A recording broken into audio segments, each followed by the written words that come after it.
Hello, everyone. Thank you to the organizers, Ruben, Serge, and Naveen for this opportunity. So we're going to get in now into the session on the indolent chronic Philadelphia chromosome negative myeloproliferative neoplasms, ET and PV. I'll get started with ET.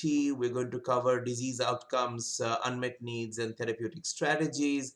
And then following me will be Dr. Jerry Spivak from the Johns Hopkins University, and he will take us through PV.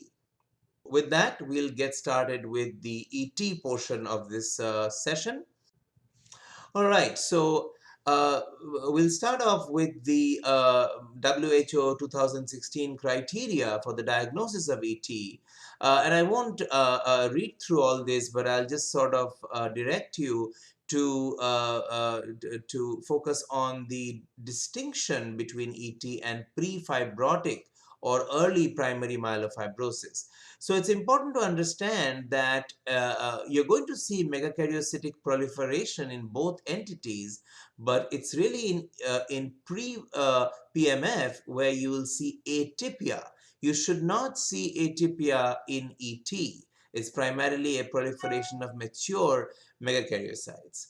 And then, of course, you have to have your driver mutation, which you will have in about 90% of cases. Obviously, the other cases will be the triple negative ones. So we always want to look for a clonal marker if we can. Some patients could be triple negative but could have other clonal markers.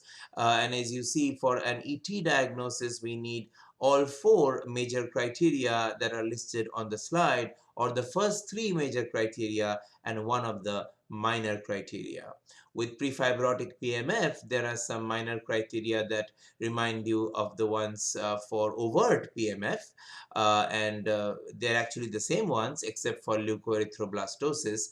And so there you need all three major criteria that are listed on the slide and one of the minor criteria. The major criteria, as you see, are primarily to do with the bone marrow appearance and excluding other myeloid malignancies and finding the driver mutation. Now, this reinforces some of the things we just talked about. The distinction between ET and prefibrotic PMF, remember, it is a morphologic distinction, so you absolutely need your expert hematopathologist for this. But the point here is that in prefibrotic PMF, there is the megakaryocytes really look different, as you see displayed on the slide. And remember that atypia is more of a hallmark of pre-PMF than of ET. Also, in pre-PMF, you will have an increase in the granulocyte precursors and a reduction in the erythroid precursors. So those would also be important to serve as hints in helping distinguish the two entities. With regards to reticulin fibers, when we are talking about pre-PMF and ET, there's not really that much of a difference on that count because we're not talking overt PMF here. But why is all this important? It's important because pre-PMF is a more serious condition than ET. As you see on the slide here, the survival for pre-PMF is worse. Transformation to overt myelofibrosis is, of course, much more of an issue with pre-PMF than with ET. And so is the risk of leukemic transformation to AML. So you see that a lot more in prefibrotic PMF than you do in ET. So overall worse outcomes with regards to survival, myelofibrotic progression, and leukemic transformation for pre-PMF than for ET. Now, this slide sort of summarizes, this is a study from 2004, a European study led by Dr. Passamonte, which really gives you some benchmark figures to go by with what to expect in ET. This shows you that in this particular study, the median survival was the same as that of an age and sex matched population. And that is generally consistent with our concept of ET being the most indolent of the chronic classic pH negative MPNs. Now, that being said, there was a study 10 years later from Dr. Tiferi and some other Italian colleagues that showed that the median survival in ET might be slightly worse than that of an age and sex matched population. The risks of leukemic transformation, myelofibrotic progression, thrombosis risk, etc., are all listed on the slide.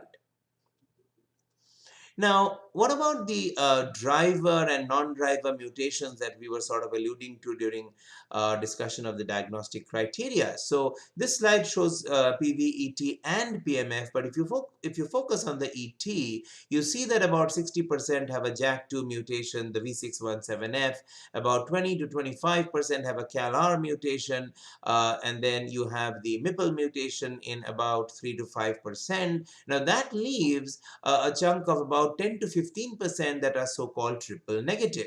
Now this group can be further, sort of parsed out to break them down into some that have non-canonical JAK2 and MPL mutations. For example, the MPL S505N would be one of them.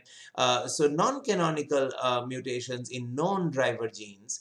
And then also there's, of course, of these triple negative patients, there is a fairly large group where we do not really identify a clonal marker, and that is, of course, a difficult subset because you don't really know if that is true ET. But otherwise, we do find some non-driver mutations, or like I just said, the non-canonical driver mutations. Now, this is the Mips ET prognostic model. Mips stands for Molecularly Enhanced International Prognostic Scoring System. This was just published this year. It shows you that in addition to what we've known are some adverse risk factors for survival in ET, such as older age and leukocytosis, a couple of other factors make their way into this model, most notably the presence of these adverse mutations, mostly spliceosome mutations, as you see on the slide. Male sex is also worse in the context of ET.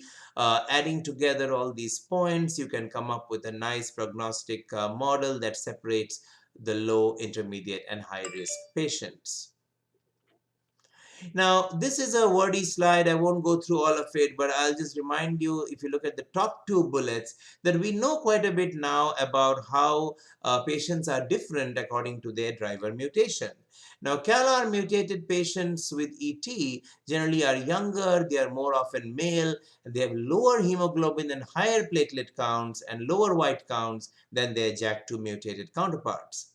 Now, unlike in PMF, the proportions of type 1 and type 2 CALR mutations are about the same in ET, and they do not affect survival. Now remember, in PMF, in overt PMF, type 1 CALR mutations are much more common, but the type 2 are the worst ones. Now here they are about the same in frequency and don't really affect the long-term outcomes, although one paper suggested that the type 1s may be more likely to progress to post-ET myelofibrosis.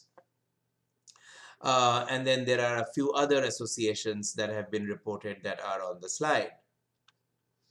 Now, one of the most important of these is that patients with CALR mutated ET have a lower risk of thrombosis. Now, this is really important and actually impacts management.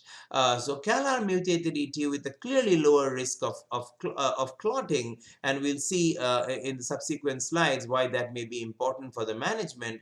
Another group that has a low risk of thrombosis is the triple negative group. But this graph clearly showing you that compared to JAK2 and MPL, the thrombosis risk with CALR is much lower. Now, ET generally is featured by heterozygosity for JAK2 V617F. Now, what happens in those patients that are homozygous for this mutation? Well, that reminds you of PV. because in PV that you see that a lot more often. And as you would imagine, these patients look a bit phenotypically like PV in the sense that they are older at diagnosis, have a larger spleen, higher hematocrit, higher white count, they have aquagenic pruritus to a greater degree, they have a higher risk of progression to myelofibrosis. We know that the JAK2 allele burden is something that really predicts for myelofibrotic progression, and then they also have a higher risk of vascular events than those who are wild type for JAK2, which would be mainly your CALR patients, and also those who are heterozygous for JAK2. Now, this is the revised Ipsec thrombosis prognostic score. This is what we go by these days. This is embraced by the NCCN guidelines. So you see on the slide are traditional low risk and high risk as depicted on the left with those brackets. And then also what is now considered very low, low, intermediate, and high risk according to the revised Ipsec thrombosis prognostic score. So if you are young, have never had a clot, and don't have a JAK2 mutation, that's your very low risk patient who may not need anything, not even aspirin. And then you've got your low, intermediate, and high risk as are shown on the slide. Low is just young with JAK2 mutated but no clot. Intermediate is older than 60, JAK2 wild type and no clot. High risk is either older and JAK2 mutated or having had a clot regardless of the mutation type or the age. And some of the management recommendations are shown.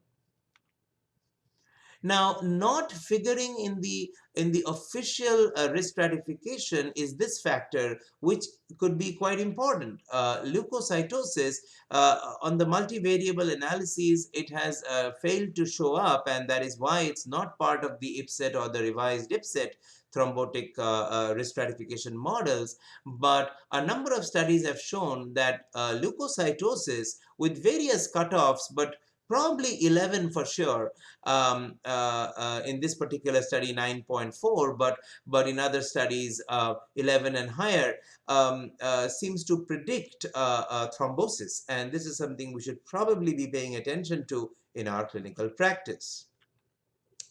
Now, of course, we are all very, very familiar with hydroxyurea, and it tends to be the drug of choice for most of us, frontline in ET. And this is just showing you two old but seminal studies. On the left, the study showing that hydroxyurea is better than no cytoreductive therapy, of course, in terms of thrombosis-free survival. And on the right, the classic PT1 study comparing hydroxyurea with anagrelide, both groups getting aspirin, and showing that hydroxyurea was superior for a composite endpoint that is shown at the bottom: arterial or venous thrombosis, serious hemorrhage, or death from any of these causes. And this is what really got the drug sort of firmly entrenched as the frontline drug of choice. Now, more recently in 2013, there was a study called the anhydride study on your right. Again, we are showing the PT1 study on the left. Now, important differences between these two studies was that PT1 mandated aspirin in both groups and anhydride did not. There was no aspirin in that study, as well as another difference being that in anhydride, it was a more modern WHO 2008 definition of ET, whereas the PT1 trial, an older study, used the PVSG definition, and it's very possible that that study might have included patients who would now be recognized to have prefibrotic primary myelofibrosis. Anyhow, the anhydride study, which actually employed a controlled release preparation of anagrelide, showed non-inferiority of that to hydroxyurea. So different conclusions arrived at from these two studies. Now, also worth mentioning is the recently conducted and presented MPN Research Consortium 112 study that was in both ET and PV. These were high-risk patients, as shown on the left, who required cytoreductive therapy, and the study compared hydroxyurea to pegylated interferon frontline in the cytoreduction naive patients with PV or ET approximately equal numbers, getting hydroxyurea and pegylated interferon. The study was analyzed at 1 year after 75 subjects had been treated for a year, and also there was the final analysis, the 2-year analysis that was presented at ASH 2018. Now, the bottom line was that there were no differences.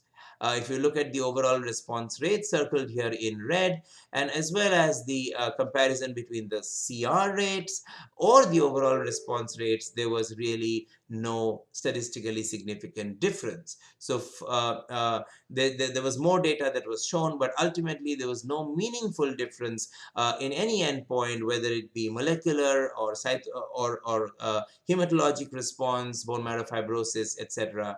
So within the limits of the limitations of the fact that the study was closed early and only 106 patients were eligible for this analysis, having been treated for 2 years, there is no difference between hydroxyurea and interferon to the best of our knowledge right now in the frontline setting.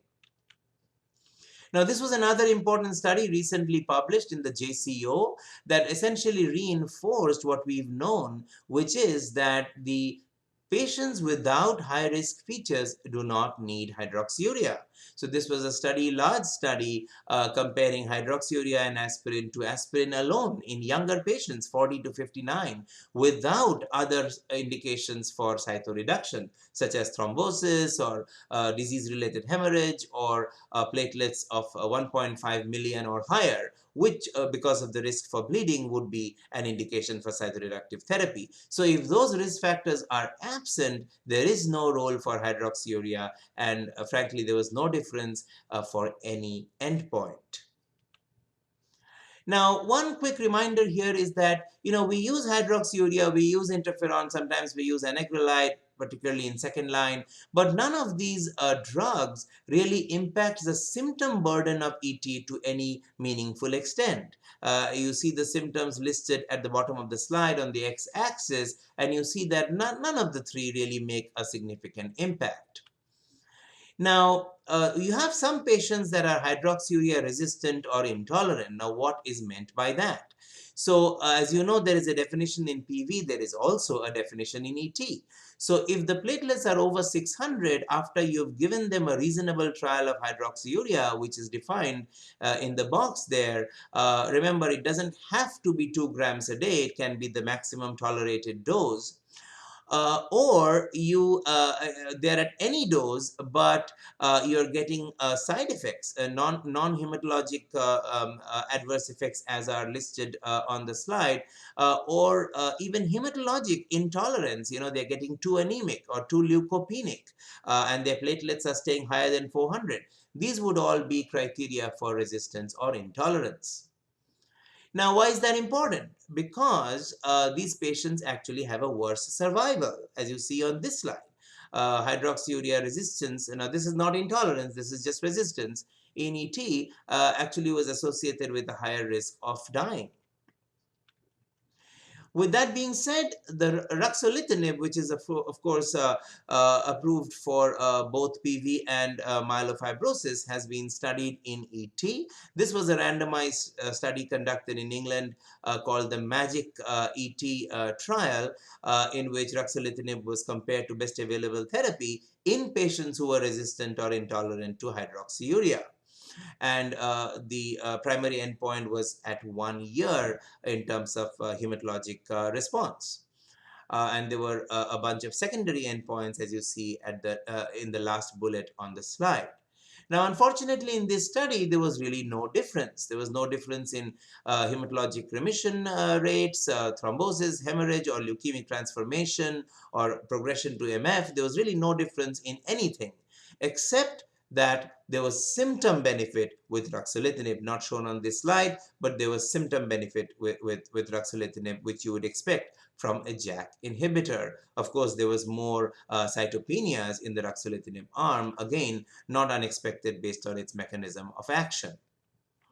Now, This is just to show you, it's a detailed slide. We've gone through all of this already, but look at the bottom where I've boxed in red the indications for cytoreduction per the NCCN guidelines in patients who are otherwise not candidates for cytoreduction.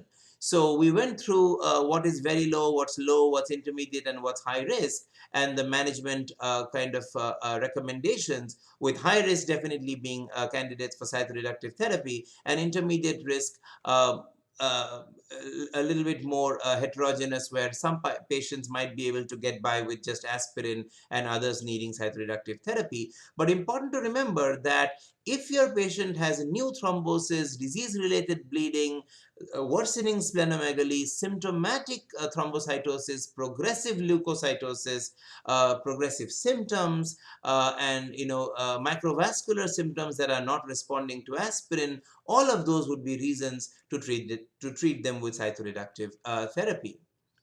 Now, this is my last slide. I probably have never given a talk with less to say about new drugs.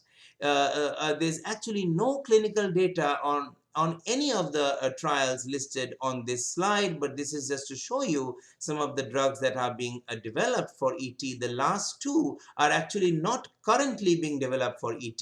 They have been studied in the past. Now, the only one I'll say something about is ruxolitinib. Remember, I showed you one negative trial, but there's also some nice data in a long-term study, single-arm, open-label, non-comparative study, showing that it not only improves symptoms, but also controls counts. So this drug is in a couple of trials, as you see on the slide. The US trial, unfortunately, had to be stopped because of poor accrual. Ropeg, of course, is the new interferon now approved in Europe for PV that is being developed for ET. Bomedemstat is your LSD1 inhibitor, which we've heard of a little bit in the context of myelofibrosis, and navitoclax, the BCL2 BCLXL inhibitor that is also being developed for myelofibrosis. Now, with that, that will be the end of my talk. Thank you very much for your attention.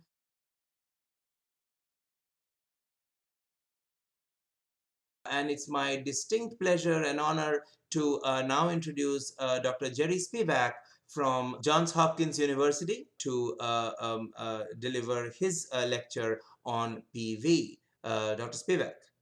My assignment for this talk is Polycythemia Vera, Disease Outcomes, Unmet Needs, and Therapeutic Strategies.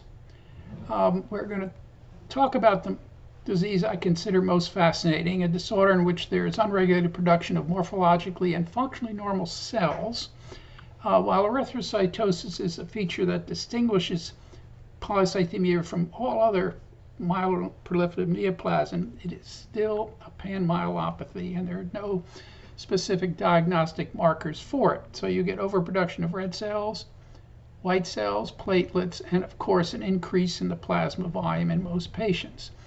Now, William Osler described this disease best. Nothing is more certain in the microcosm as in the macrocosm. Given a demand, there is soon a supply. But here is a condition in which, so far as we know, there is an oversupply without any corresponding demand. And the same riddle confronts us as in leukemia and several other diseases, of which overproduction of a normal tissue or element is of the essence. Now, over a century later, we have the answer to Sir William's conundrum, and that is we have the driver mutations that cause polycythemia vera.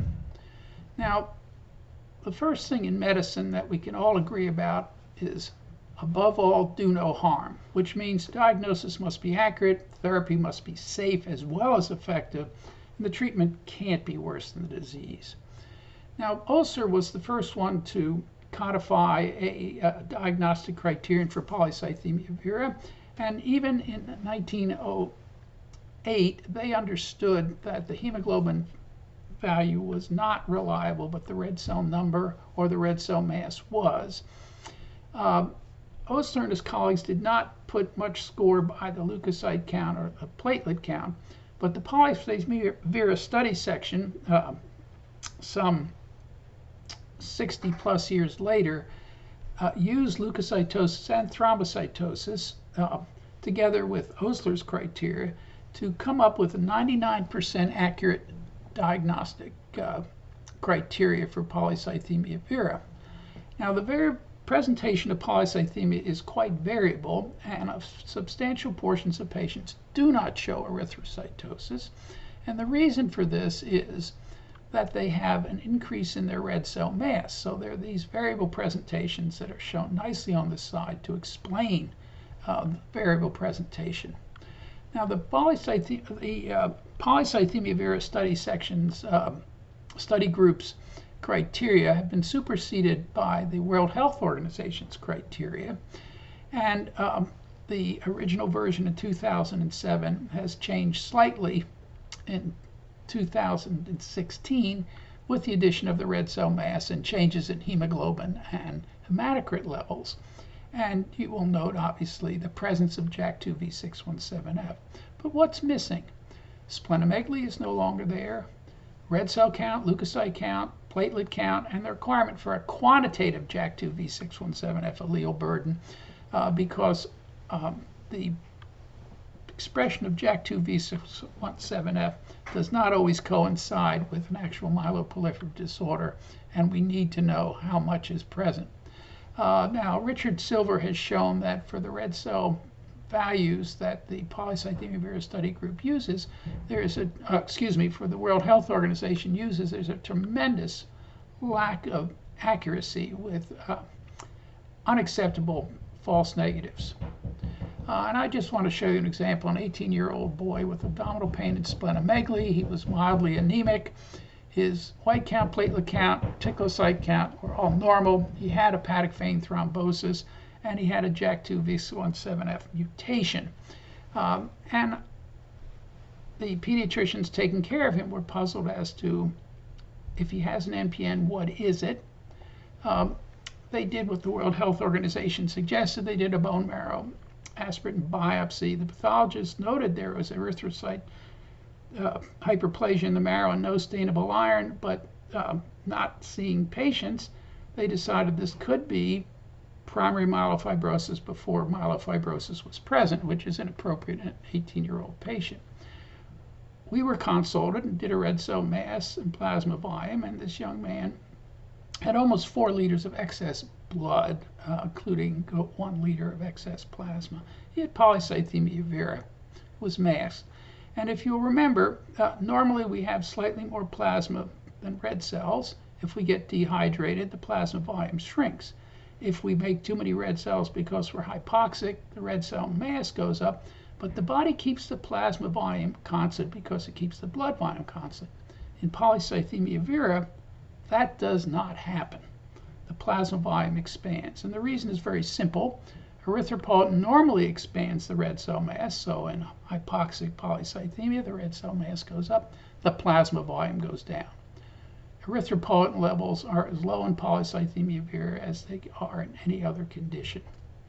Now, the hematocrit criteria that the World Health Organization suggests is hematocrit less than 45%. Well, here's a patient with recurrent hepatic vein stent thrombosis and PV with a normal hematocrit. But you will notice that as the hematocrit rises up from where we normally would like to keep it, the red cell count rises and there is thrombosis of the stent on both occasions. And it's worth pointing out that here hematocrits before and after hepatic vein thrombosis, and you can see there's a range of abnormal and normal hematocrits, but the platelet count only becomes elevated in these patients after the thrombosis and is not responsible for it. And it's Damashek noted it's difficult to state what the normal course of this disease would be without the therapeutic methods that influence it. And this is a natural history of a patient with a benign form of polycythemia vera. The white count is cresting about 20,000. This is over a 20-year period. The platelets are running in the million level. Hematocrit is kept normally, and the allele burden goes up accordingly. Now, polycythemia vera is not a monolithic disease. What I've shown you is an indolent patient, but there are patients whose disease is progressive and difficult to manage. And who are these patients? This is a nice study from Italy and from Dr. Passamani's group. And you can see in polycythemia vera with myelofibrosis, if you have no risk factors, you have very good survival. And it's noteworthy that you can have myelofibrosis without risk factors because it's not the myelofibrosis that causes the problem. It is a poorly functioning stem cell. So this accounts for a small but constant group of patients with polycythemia vera. We have looked at P. vera patients and have noted that the disease falls into two groups if you do, and I'll come back to the slide, gene expression profiling. Women dysregulate up or down only 250 genes, men twice as many, and this set of 102 genes are the genes that cause the disease. And if we do hierarchical clustering, what we find out is that these are normal patients, and these are polycythemia vera patients. There are two groups of patients who have benign disease and a group that has indolent disease, and its gene expression is very close to normal. And if you do the same type of hierarchical clustering with genes that are associated with stromal abnormalities, you get the same distribution. So you pick out the aggressive patients here and the indolent patients on either side. And we can look at what happens to these patients, and it's not, sex does not intervene with this, nor does age. Disease duration, just about statistically significant. The allele burden does not matter. Anemia is prominent in the aggressive patients. The leukocyte count and the platelet counts are indifferent, but the number of thromboses, splenomegaly, splenectomy, chemotherapy requiring transformation to acute leukemia, and survival all cluster with the aggressive disease. Now, we've lowered the number of genes to identify aggressive patients to 10 with an area under the curve for receiver operating curve characteristics of 0.925. But let's move on. This is an older study, which sort of is confirmed by the Passamani study, that myelofibrosis occurs in a small group of patients. So how should we treat this disease? Well, Dr. Damashek felt that in hematology and his other subspecialties, there's a tendency to treat to get a normal number whether the patient needs it or not. Now, I want to show this quotation from 1962 because this is what people quote when they say phlebotomy is not an effective form of therapy, when in fact it is. And here is one of the leaders at the time, notes that patients with erythemia treated by repeated venesection become severely incapacitated and polycythemic cripples. The fact of the matter is you can put patients with polycythemia and iron deficiency in the absence of anemia on a treadmill, and 6 out of 7 of these patients, or 5 out of 6 of these patients, beat the treadmill. Now, this is the 2019 update on contemporary treatment and risk stratification of polycythemia vera, where a hematocrit to less than 45% in both men and women is suggested, and daily low-dose aspirin is suggested. And there's low-risk disease, and there's high-risk disease, but does this correspond to anything that we can identify genetically? And the answer is no. And one of the problems is, and I show it here for patients in the aspirin trial, and that is virtually all these patients were partially treated or totally treated before the trial began. And the only trial, randomized controlled trial of polycythemia vera patients with therapy naive patients was the first PVSG-01 trial, and that still stands today. So what are the hematocrit targets? Well, we're told by the experts that phlebotomy should be less than 45%, a strong recommendation. And the same thing should be true for pregnant women because we don't have any specific data, but we do have common sense. And the fact of the matter is that a hematocrit of less than 45% is unsatisfactory in pregnant women. And if you look here, and I think there are enough patients to make the point that women don't make as much androgen as men. Men have a larger blood volume than women, and it stands to reason that if you phlebotomize women to a male safe hematocrit, they will still be unsafe.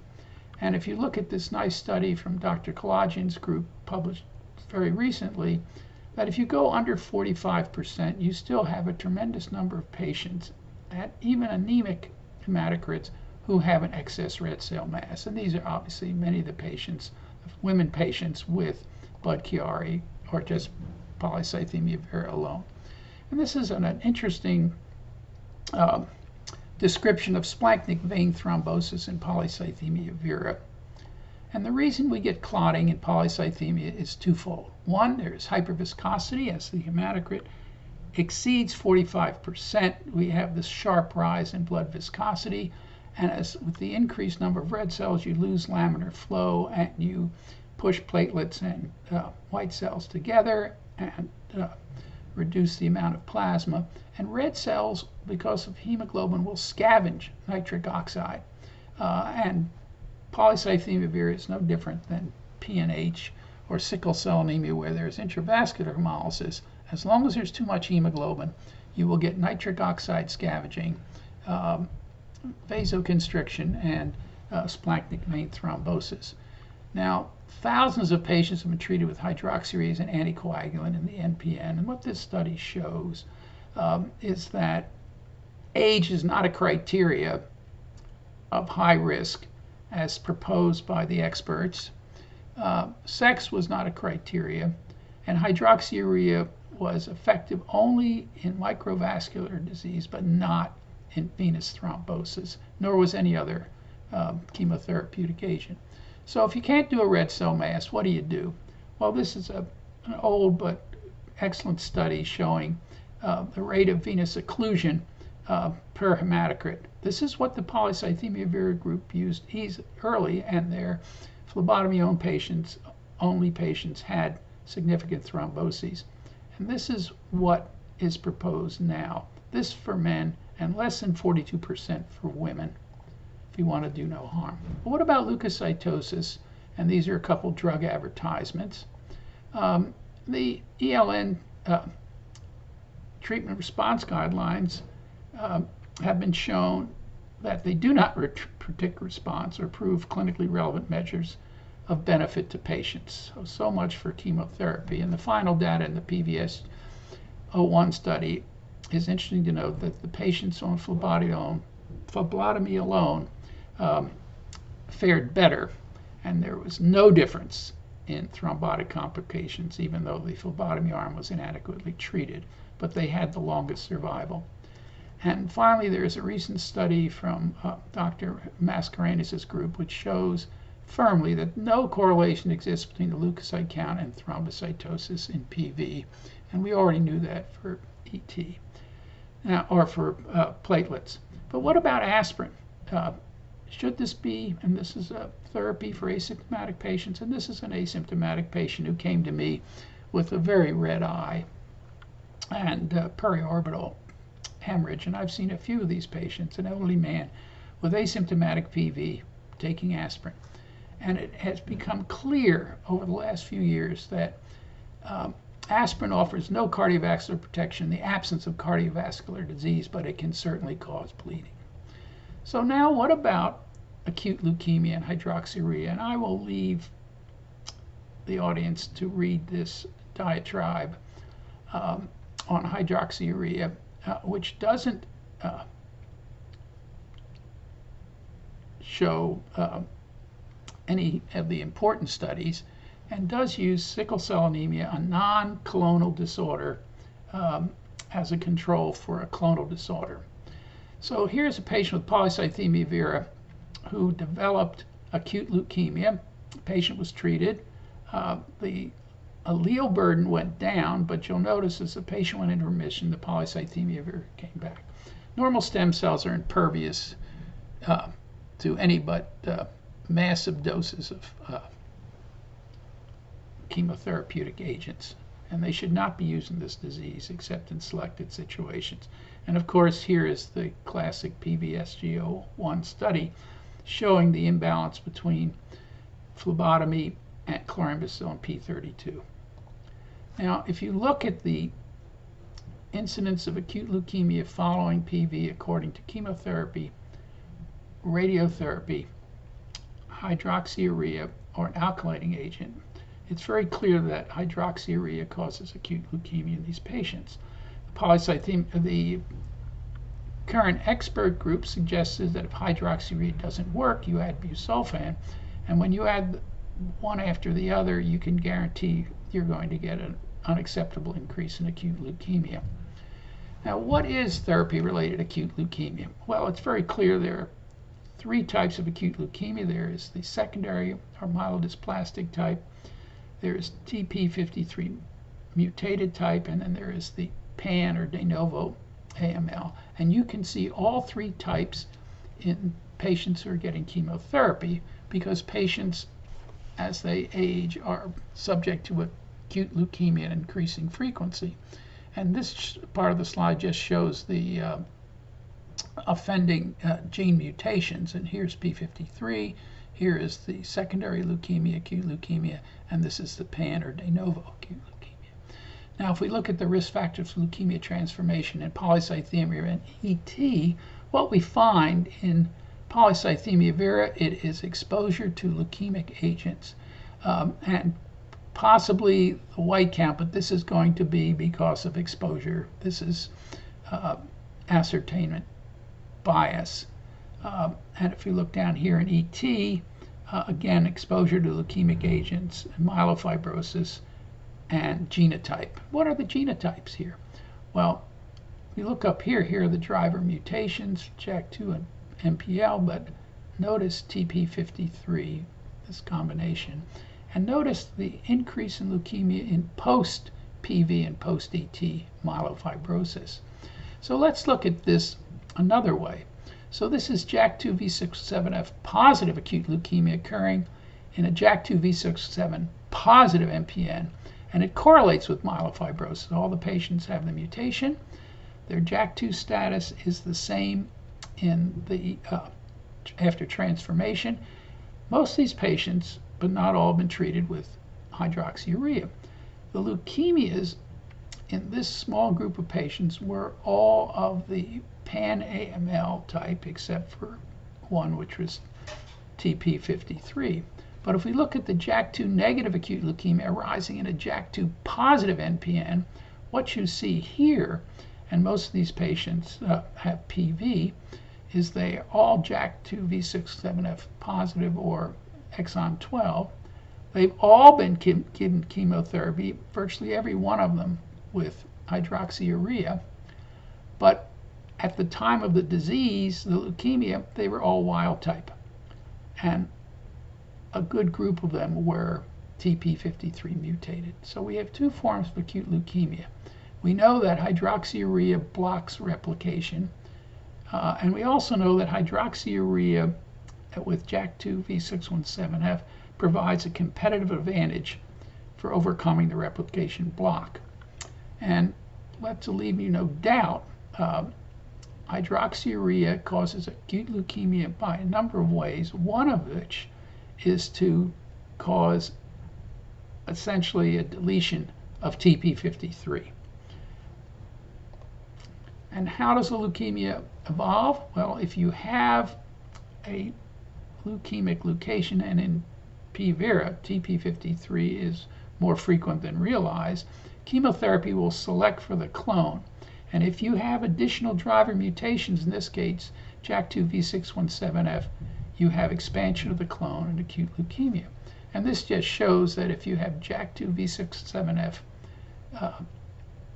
positive leukemia, what you see here is a much shorter survival because there's an increased survival advantage of the malignant clone.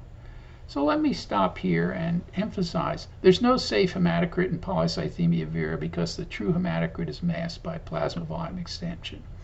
So with hepatic vein thrombosis in pregnancy, the hematocrit must be maintained below 35%, or you will get clotting despite the presence of anticoagulation and despite the futile use of hydroxyurea. So we have to note that men and women are different, and they need to be phlebotomized according to their differences and their symptoms. Chemotherapeutic agents are not anticoagulations, and neither the granulocytes or platelets have been implicated in thrombosis in the MPN. They have no role in treating NPN thrombosis.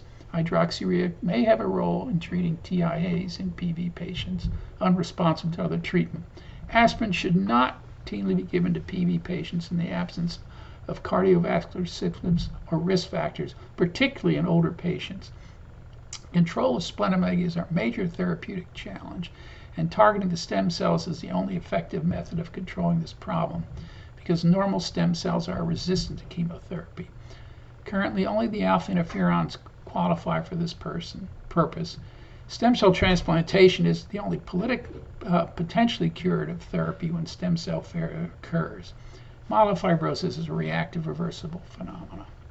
Older PV patients are most at risk of therapy-related acute leukemia because they're most at risk of acquiring deleterious age-related mutations in their stem cells.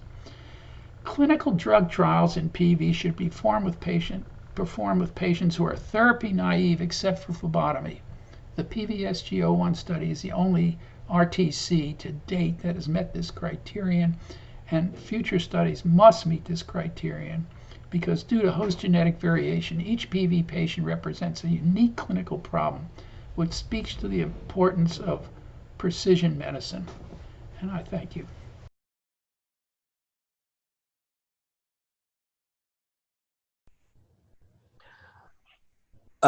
Welcome to the question and answer session for this PV and ET portion of this workshop, and thanks again to the organizers for this unique endeavor. This is the inaugural Texas MPN workshop, as you all know, and thank you, Dr. Spivak. Always a pleasure listening to you. Unfortunately, I had to miss a few portions of your second talk getting ready for this. But it was great listening to your first talk, as always. So we have a few questions already submitted, several from Dr. Hoffman. I think, Dr. Spivak, the first two from him are for you. One, why is the plasma volume increased in PV? Well, that's a tough question to ask. The common phrase these days, it is what it is. But I think you have to draw a distinction between what the body does. It draws a distinction, I think, between whether it's an erythropoietin-mediated mechanism, in which case it tries to maintain the same total blood volume. So erythropoietin releases cytokines, and you get shrinkage of the plasma volume. This is why in patients with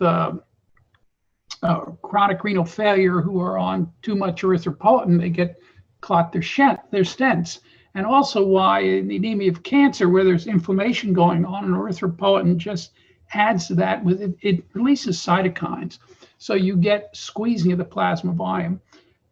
If you get non-hypoxic erythrocytosis, the plasma volume expands. So I don't know what the body wisdom is there, but I think it definitely happens, and it happens in most patients. And what actually makes it worse is if you give patients chemotherapy. That will shrink the plasma volume. So I can't say, Ron, exactly what the mechanism is, but this is what occurs. And you'll see this in the so-called spent phase patients with polycythemia vera. Nccn did a study on this, and they actually have expanded their plasma volumes, and they're not as anemic as everyone would have them be. And they have big spleens, which is another reason that the plasma volume will go up. It's just like in pregnancy. I would say here is a mechanism then. Increase an organ, then you've got to have more blood supply, you have to have more plasma. So there are probably a couple mechanisms, but it's inevitable, and you ignore it to the patient's detriment. And I know it's tough now to do red cell masses, and I understand that. But if you assume someone has polycythemia vera, phlebotomy is not a deleterious process. And what's deleterious is, and I've had this happen to me, is if you don't get it right, you're going to get blood clots. Thank you. The other question Ron had for you is, do you have any prospective clinical data to justify the target hematocrit of less than 42 in females? I showed you what happens when the hematocrit is in the normal range in a patient with Budd-Chiari syndrome. When the hematocrit goes up, you get blood clots. It's simple as that. And Tom Pearson showed this. It was observational, but I think in this field, for some reason, we put the emphasis on the wrong things. This is normal physiology. The more red cells you have, the more viscous your blood's going to be. We know polycythemia vera can present with blood clots. We know it's 30% of the patients can get blood clots. Some patients don't, but since we don't know who those patients are going to be, the thing is to err on the side of good judgment. And what we do know, and I can just tell you that I don't have any patients on anticoagulation for polycythemia vera unless they've had a Budd-Chiari syndrome, because if you keep them phlebotomized, and it just doesn't happen. And you will see patients who come in complaining, saying, well, I'm at 44% and I'm starting to get headaches. So there are symptoms that go along with this in many patients, but it really, it's such a simple thing to do. And Ron, as you yourself has told me that you've had patients with Budd-Chiari syndrome that you would phlebotomize down below 36%. So I think it's sort of a common sense thing. It's easier to err on the side of caution because it's not costing the patient anything. Pregnant woman, phlebotomize, the baby always gets its iron. So that's not a worry. I think what we do at MD Anderson is generally use 45, but absolutely, like you said, tailor it to the patient. Some patients will complain of symptoms at lower levels, and we know to keep them lower. Yeah, and also, I mean, women don't make the same amount of androgens as men. And if a woman has a hematocrit in the range of 45, well, polycythemia, you just don't know. And Collagen's data makes it very clear that on an a priori basis, you're treading on really thin ice. But if you phlebotomize a woman to a man's hematocrit, she's still going to have more blood than she should have because she shouldn't have been there in the first place. So I think this really upsets me that we can't agree that women have lower blood volumes than men. That I find that, I'm sorry to rant on this, just unacceptable. It's anti-physiologic, it's anti-science. We have a case-based question also for you, Dr. Spivak, on PV. The question is, can you see thrombocytosis from iron deficiency in PV from regular phlebotomies, or does it mean the disease is progressing? This is a patient with both JAK2 exon 12 and MPL. All right, well, that's a great question for a number of reasons, because it emphasizes a couple of things. First of all, it's the co-expression of JAK2 mutation and an MPL mutation at the same time. And generally, you'd have to do a variant allele fraction to see what was what. But if they've got erythrocytosis, then the JAK2 mutation is going to take precedent. So that's very interesting in and of itself. And I don't know what to say about that prognostically, because I only know of one other patient that's been published, but only in lab data, who had coexisting JAK2 and MPL mutations. But I would say that it is the normal course of events in polycythemia vera that in many patients, both the white count and the platelet count will go up on their own. As long as they are asymptomatic and the hematocrit is kept where it's supposed to be, those other changes have no influence on thrombosis. If the platelet count goes over 1.5 million, they may get acquired von Willebrand's disease, but it's important to note, spontaneous bleeding is not a feature. You have to do something to them. And in those situations, and lowering the platelet count, even just temporarily you just have to do that. In terms of, this has been studied many years ago, in terms of phlebotomies making an iron deficiency, making the platelet count go up, there's no evidence for that. And people have given iron, but that's asking the wrong question. Patients can get sufficiently iron deficient that they will complain, and those are the patients who will complain of dysphagia, and occasionally you'll get a Candida esophagitis. So if they're symptomatic, low dose iron is certainly reasonable, but treating the platelet count or being worried about phlebotomizing patients because it might make the platelet count go up. Remember, these are mutation-driven diseases. You can't tell the bone marrow what to do. It does what it wants to do. Well, this is a popular topic. We've got a number of questions coming in. I'll take a couple of ET questions that were asked earlier during my talk from Dr. Hoffman again. One excellent question is, what is the target platelet count for suppressive therapy? There is none identified that I'm aware of. So exactly, I think in my practice, I de-emphasize the platelet count because there is no correlation of it with thrombotic risk. Of course, I do not take a chance with the bleeding risk. I check for acquired von Willebrand's disease. I certainly put the higher, 1 million and higher patients on cytoreductive therapy. But other than that, I completely agree with you. I'm not aware of a good cutoff. Traditionally, we are taught 450, which goes back to Dr. Spivak's point of sanitizing the blood counts and that not being necessarily the right goal. So I will go with, I'll try to keep it under 600, but frankly, I don't think there's a lot of science here that I'm aware of. Frankly, I don't get worried unless it's above 1 million. And then the other question was regarding aspirin in ET. And as you said, Ron, completely agree. It's an extrapolation from PV as far as I'm aware of. And as far as prospective aspirin trials in ET, I am not sure there are any.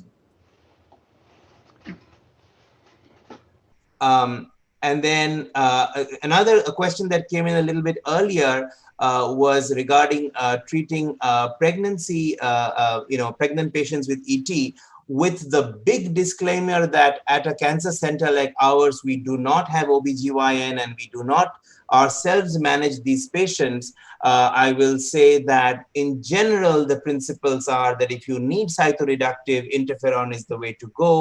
They all generally should get aspirin in the absence of contraindications. And again, generally should all get low molecular weight heparin for 6 weeks after a delivery, postpartum. Some may need it antepartum as well, but I'm certainly not the expert on that since we do not see these patients. Dr. Spivak, any thoughts on pregnancy? No, I generally agree with you, but I've had so far, you don't see this many patients, PV patients who are pregnant. And the ones that I've had, I keep them, they go to a high-risk obstetrician for their therapy, but I keep them bled down below 35%. And if you say, well, what's the data for that? Well, the data says you can't hurt them. 2 reasons. One, we see patients with thalassemia, beta thalassemia trait, and when they get pregnant, we see them when the obstetricians send them over with hematocrits of 28% or down there, and after the pregnancy, they're well. So you're not going to harm patients if they don't have a cardiovascular problem. And you can't know what the red cell mass is. So if you keep them phlebotomized down below 35%, you can feel pretty comfortable you're not going to have a problem.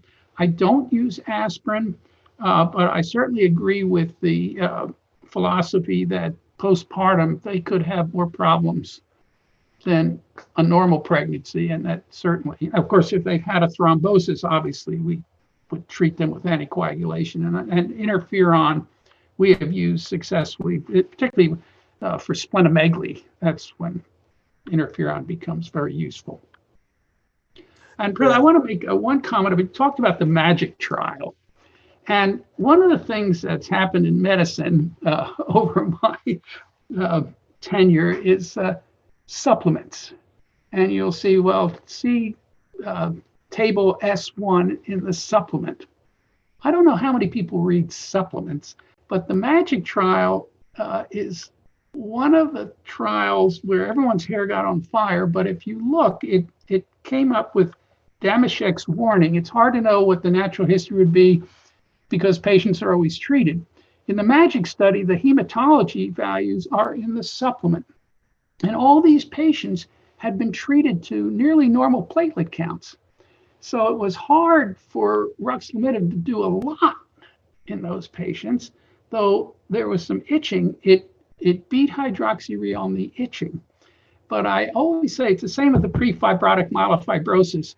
You have to go to the supplement to see who the patients were being treated. It's funny, but it's not so funny because nobody reads supplements if they're busy. No, it's an important point, and fortunately for us, Rux is continuing to be developed. Clearly, there are some patients who are not adequately served by the current therapies. Right. We've had some more questions come in.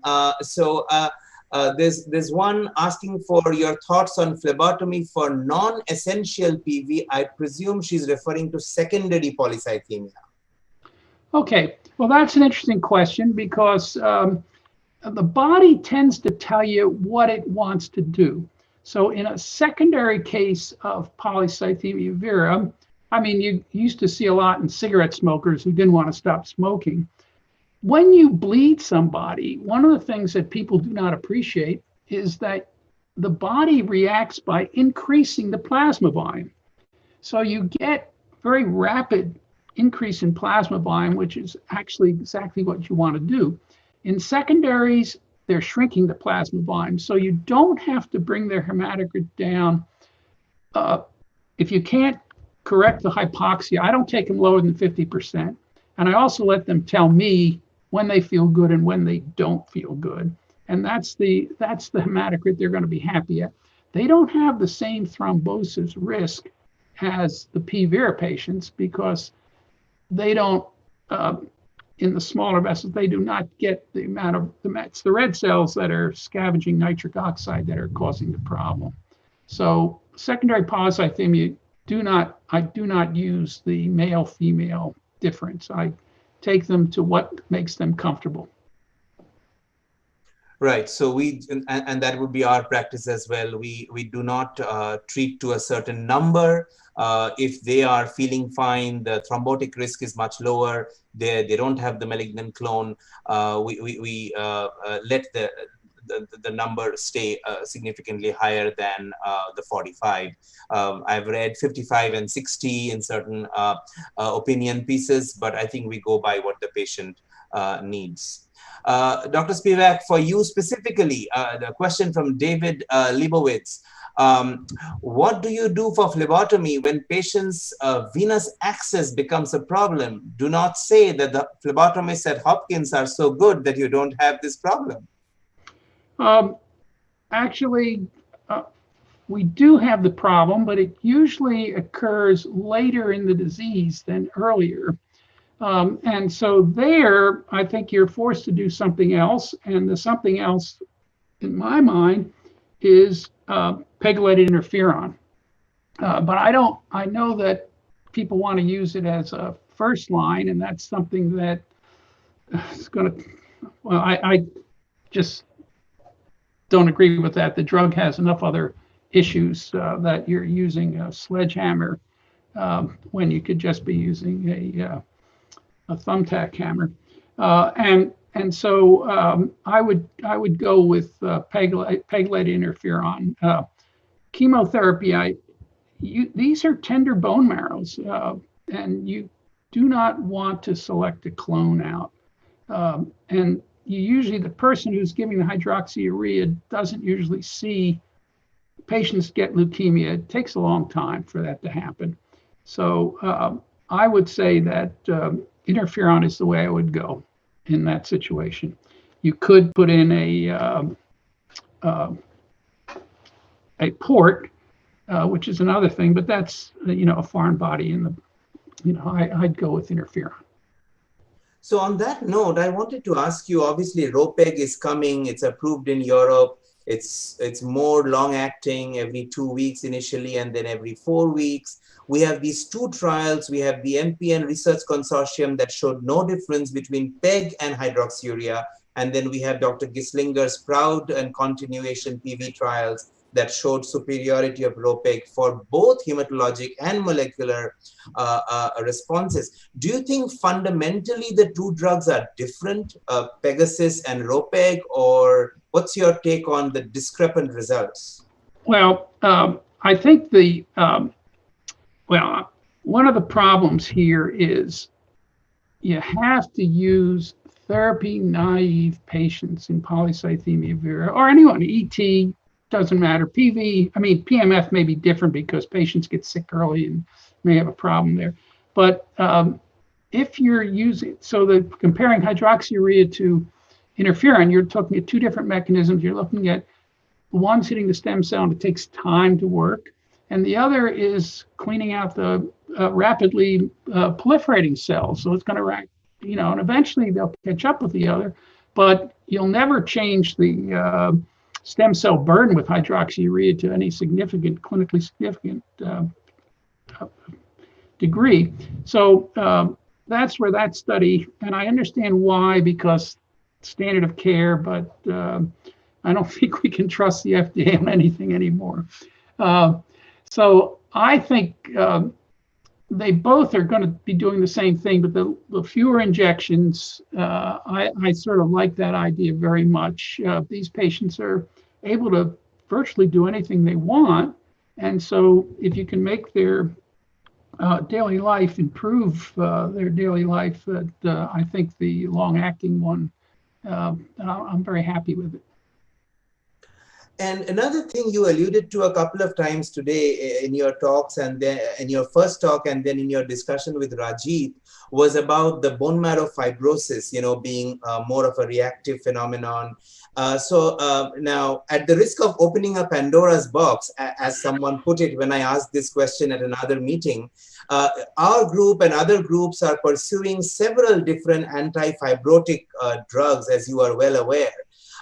What is your take on this? What you said would suggest that may not be the most important aspect. Well, at least in our gene expression studies, and I don't want to just quote my data. That's certainly unfair, but there are some very nice data on fibrosis in CML. Passageway, I think, is the author, that show that the stem cells are the culprit here. They're driving the microenvironment, and there may be a ping pong effect. Once you get things going, the microenvironment starts to drive itself. But it is reversible. You will find there are patients in the literature that went from myelofibrosis to polycythemia vera, and the fibrosis went away. So you have that. Second, you have the very nice study by Dr. Passamonte, and there are other studies in the literature, early ones that people don't read anymore, that show that the fibrosis does not impact negatively on blood production. So I'm always saying go after the stem cell, because if you got the fibrosis to go away and the stem cells not work is,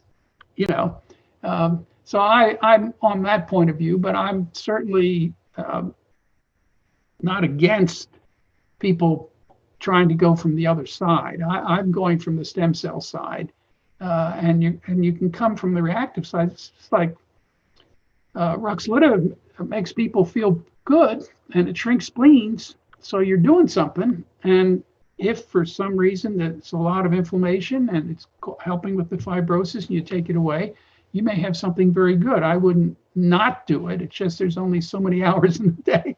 So we're all going to be working on different sides of the same question. Right. No, very reasonable. I think what keeps this an open question is that several groups have shown that the fibrocytes are actually clonal, right? So you might be actually also targeting the clone in trying to reduce the fibrosis. I think that's a very reasonable thought. It's far be it from me to to say no, my way is the only way. And so, but what is bothersome is that a lot of PV patients come to see me and they say, my doctor wants to do a bone marrow to look for fibrosis because he or she thinks I'm anemic or whatever. That's not the way it works in PV. It's a different type of fibrosis. This was shown many years ago by the Polycythemia Vera study group that presence of fibrosis did not correlate with survival. And so now that was a different era. And so we can't say the same thing now because we have better therapy. But that's not where to go, because a lot of times they're looking at a hemoglobin level, and even Osler knew the hemoglobin was inaccurate in P. Vera. So they went after the red cell count. You can read this. It's wonderful to read these guys. They knew exactly what was going on because if you make a red cell iron deficient, the hemoglobin is going to go down, but the number of red cells actually goes up. You have microcytic erythrocytosis. So we turn away those requests for bone marrows. I really think that pathologists don't see patients, and they're trying to make suggestions based on literature and not on patient care. And if the blood counts are normal, it doesn't matter if there's fibrosis. And we are almost up on time here, but I'll just read the last question that came in, which I know you agree with. It says, since hydroxyurea increases the risk of acute leukemia, should we avoid using it in PV and myeloproliferative neoplasms? Well, you can't always avoid using it. We all use it. It's the question, is it the gold standard? No. Is it first-line therapy? No, because everyone always says, well, show me prospective trial, this and that. Well, show me the prospective trial that proved hydroxyurea does anything. And they use the Polycythemia Vera study group 01 controls in their pivotal hydroxyurea trial. So they were comparing a group of patients who were bled initially to a hematocrit of 50 with hydroxyurea. And so they said, oh, look at those guys. They had a lot of fibrosis. But they didn't do that with their own selected patients. So that study was totally a fraud. But people were so sure that chemotherapy was the answer. This goes back to 60, 70 years ago. And it's not the answer. I think we know that today. And so I would use it short term to get a platelet count down if you wanted to get rid of the acquired von Willebrand disease, that sort of thing. And sometimes you're stuck with it because not a lot else is working. But it's on a daily basis in a patient who wants to go to work every day or do whatever they want in their life. I don't think putting on gloves and taking a drug that causes all the things, it's just not there. Well, I think we will have to close. This is a philosophic. I think our philosophies are a little bit different here, I will have to say. And there are, other studies, as you know, from Dr. Teferi with the 1,500 patients that showed that HU did not increase leukemic risk. So it is a contentious issue. Well, again, the last word, please. One quick thing about the Dr. Yes. Teferi's legendary 1,500 patients. In the same article, where he shows a median survival of 15 years in his 1,500 patients. In the supplement, Dr. Vannucci's Polycythemia Vera cohort, where showing over 20 years survival. Yes. And so I think those patients were accumulated over many years. And I think all those data are not useful data. Our patients, I have so many patients that are 35 and 40 years out with polycythemia vera. And if you just leave them alone, that small fraction that gets myelofibrosis, that's a group we have a big problem with. But the ones who remain heterozygous, I mean, they're just subject to the same slings and arrows of the rest of us for the most part. Well, thank you, Dr. Spivak. Again, once again, another informative discussion. Appreciate it. Thank you. And we'll turn it over now back to the moderators.